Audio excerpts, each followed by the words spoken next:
Salut à tous et bienvenue chez Pool Panda. Aujourd'hui, on va examiner ensemble le robot de piscine Wybot A1.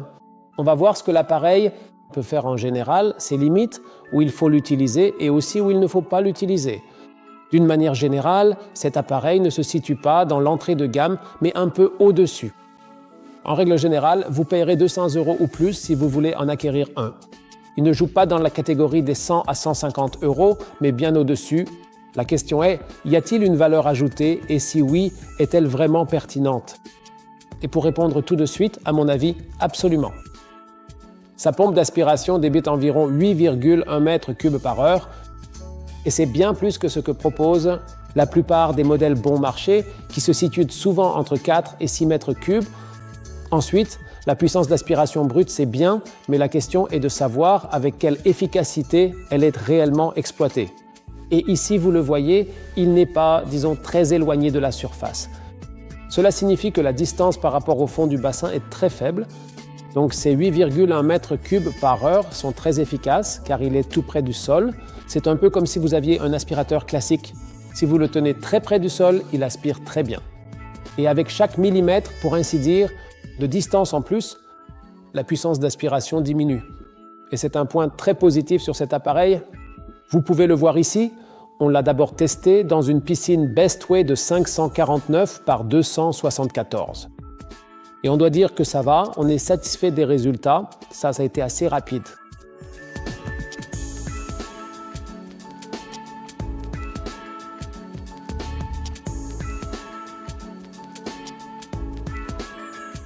Ensuite, on l'a aussi testé dans une piscine ronde de 305 de chez Intex.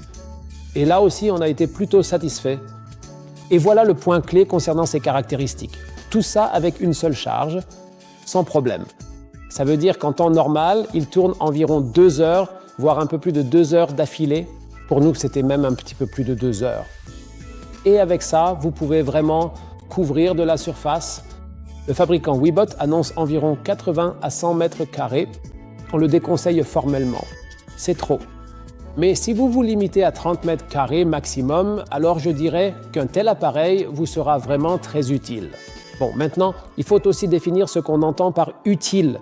C'est une notion qui reste assez subjective en soi. Pour moi, c'est utile si vous avez une piscine sale et qu'après passage, au moins 90% des saletés ont disparu. Dans ce cas, je dirais que c'est efficace. En dessous de ça, je dirais que c'est moins probant. C'est pourquoi il est important qu'un robot ait assez de temps pour nettoyer une piscine. Et le Wybot, il s'en sort vraiment très bien à mon avis, du moins tant qu'il a au maximum 30 m² à traiter. À quoi cela est-il dû?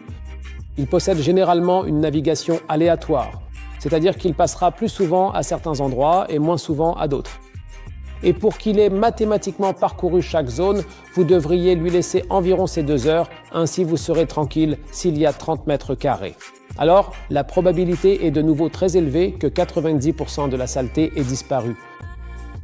Plus le bassin est petit, plus la probabilité est grande que plus de 90% de la saleté soit éliminée. Pour une piscine de 305, si vous le laissez 2 heures, il y a de fortes chances que ce soit 99%, n'est-ce pas?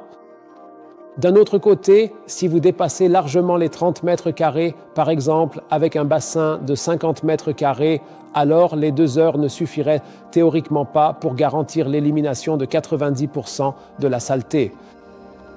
C'est pourquoi nous recommandons, contrairement aux fabricants qui annoncent 80 à 100 m², de s'en tenir à 30 m². Ainsi, vous êtes sûr qu'en règle générale, 90% de la saleté, voire plus, seront aspirés. Maintenant, la question suivante se pose, ne vaudrait-il pas mieux en prendre un qui nettoie aussi les parois et la ligne d'eau? Pour situer les choses, ce genre d'appareil est plus coûteux. Il existe un nouvel appareil d'Intex en fait, qui coûte peut-être entre 50 et 100 € de plus en moyenne. Il peut aussi s'occuper des parois et de la ligne d'eau. Mais le fait est qu'il est alors aussi occupé par les parois et la ligne d'eau. Cela signifie que pendant que le Wybot parcourt le fond, le robot Intex ou d'autres robots qui grimpent aux parois consacrent pas mal de temps à monter et à nettoyer la ligne d'eau. Donc si seul le fond de la piscine vous importe et vous le voyez bien avec cette piscine rectangulaire, le Wybot remonte aussi assez haut, ce qui est très bien. Alors si seul le fond compte pour vous, ça fonctionne à merveille. Dans ce cas, je donnerai sans hésiter la préférence à ce Wybot. Si vous dites que vous voulez aussi les parois ainsi que la ligne d'eau, bien sûr, il faudra alors passer à une gamme de prix supérieure. Personnellement, j'achèterais plutôt le Y-Bot car je trouve génial la façon dont il nettoie le fond. D'un côté, il est rapide, il parcourt presque 15 mètres par minute, alors que beaucoup d'appareils tournent autour de 8 à 10 mètres par minute. Et avec 15 mètres par minute, il est nettement plus rapide, ça se voit, mais comme il aspire très fort, il ne soulève pas trop de poussière pour autant. Et cela permet d'obtenir un bon résultat de nettoyage. Et on le remarque car nous avons déjà testé des appareils qui se déplaçaient aussi vite que celui-ci, mais qui n'aspiraient pas autant et soulevaient donc proportionnellement plus de saleté. C'est pourquoi celui-ci est vraiment génial. Et personnellement, je ne trouve pas les parois et la ligne d'eau si importantes, car pour la ligne d'eau, je passe un coup de chiffon toutes les 4 semaines, je nettoie et voilà, c'est réglé. Mais si vous voulez nettoyer la ligne d'eau et les parois, eh bien c'est tout à fait possible. Alors je vous conseille de regarder l'index, on va bientôt sortir une vidéo à ce sujet.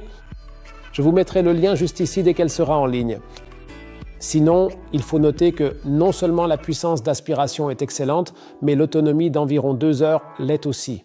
Et au fait, il possède plusieurs voyants LED de charge.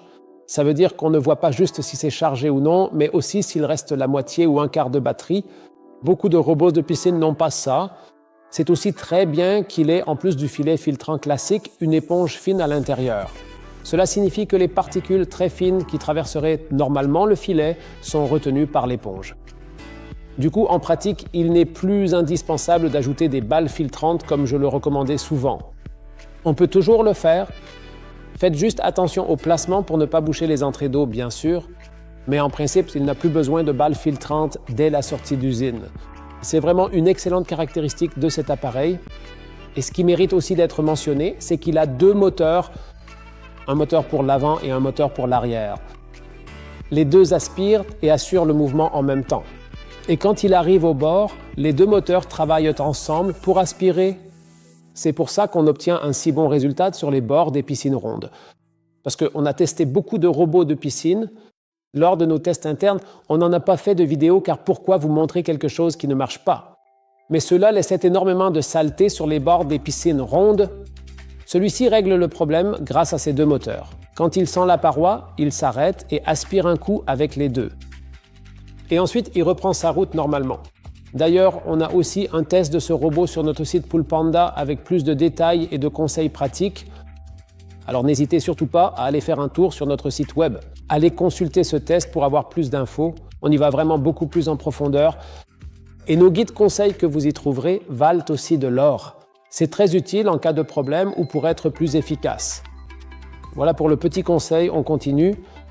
La consommation électrique normale est d'environ 33 watts. Et je dois dire que pour une telle aspiration, c'est extrêmement efficace. Franchement, c'est vraiment top. On voit bien comment les robots de piscine ont évolué ces dernières années. Non seulement les batteries sont meilleures, mais les moteurs sont aussi devenus plus performants. Et maintenant, passons au point suivant. Il n'a qu'une batterie de 2600 mAh, mais malgré cette petite capacité, il arrive à tenir les 2 heures d'autonomie. Ça prouve encore une fois que les moteurs sont incroyablement économes. L'avantage, c'est que comme la batterie n'est pas une 4000 ou 8000 mAh, l'appareil est assez facile à sortir de l'eau parce qu'avec les plus gros modèles, comme ils sont toujours pleins d'eau, ça devient vite très lourd. Et cet appareil reste donc très maniable en plus de ça. Et c'est pourquoi ma conclusion est une recommandation très claire jusqu'à 30 mètres carrés. Si vous dites « d'accord », 90% plus X de saleté doivent être retirés et que vous en êtes satisfait, alors vous pouvez clairement l'acheter. Oui, c'est tout pour l'instant. Je dirais abonnez-vous à notre chaîne, regardez nos autres vidéos. Il y a encore beaucoup de choses intéressantes à voir. À la prochaine fois, votre équipe Poolpanda ici béni. Ciao.